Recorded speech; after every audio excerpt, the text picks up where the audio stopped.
Sa kabataan. Isa sa mga salitang napag-aralan natin sa wikang Pilipino ay ang salitang nabansot. Kapag ang isang bagay raw ay dapat pang lumaki, ngunit ito'y tumigil na sa paglaki. Ang bagay na ito raw ay nabansot. Marami raw uri ng pagkabansot. Ngunit ang pinakamalungkot na uri ay ang pagkabansot ng isipan, ng puso at ng diwa.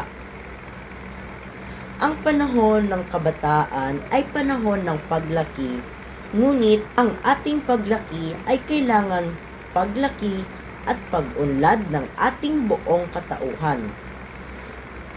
Hindi lamang ng ating sukat at timbang, kung gaposte man ng ating taas at kapiso man ang ating bigat. Ngunit kung ang pag-iisip naman natin kay kulisap lamang, kay pangit na bansutan. Kung tumangkad man tayo, tangkad kawayan at bumilog tayong bilog tapayan. Ngunit kung tayo'y tulad ni Bonjing na di makapagtiwalaan, anong laking kahulugan? Kung magkakatawang tayong katawang Tarzan at mapatalas ang ating isipan sintalas ng kay Rizal.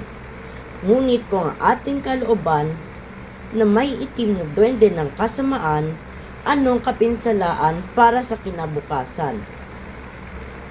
Kinabukasan, kabataan, tayo raw ang pag-asa ng ina ng bayan. Tayo raw ang maghahatid sa kanya sa langit ng kasaganahan at karangalan, o ihila sa kanya sa putik ng kahirapan at kahihiyan. Ang panahon ng pagkilos ay ngayon, hindi bukas, hindi sa isang taon. Araw-araw ay tumutuwid tayong palangit o bumubaluktot tayong paputik. Tamang-tama ang sabi ng ating mga ninuno. Kung ano raw ang kinaminahasnan ay siyang pagkakatandaan.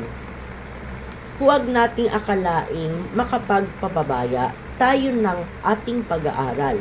Ngayon at sa araw ng bukas ay bigla tayong magiging mga dalubhasang mapapaunlad sa bayan.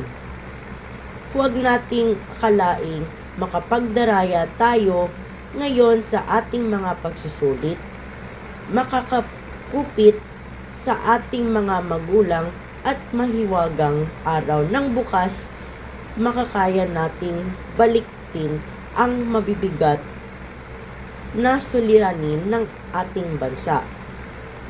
Huwag nating akalaing makapaglulublob tayo ngayon sa kalaswaan at sa mahiwagang araw ng bukas, tayong magiging ulirang mga magulang. Kabataan, ang tunay na pag-ibig sa bayan, ang tunay na nasyonalismo ay wala sa tamis ng pangarap. Wala rin sa pagpag ng dila. Ang tunay na pag-ibig ay nasa pawis ng gawa.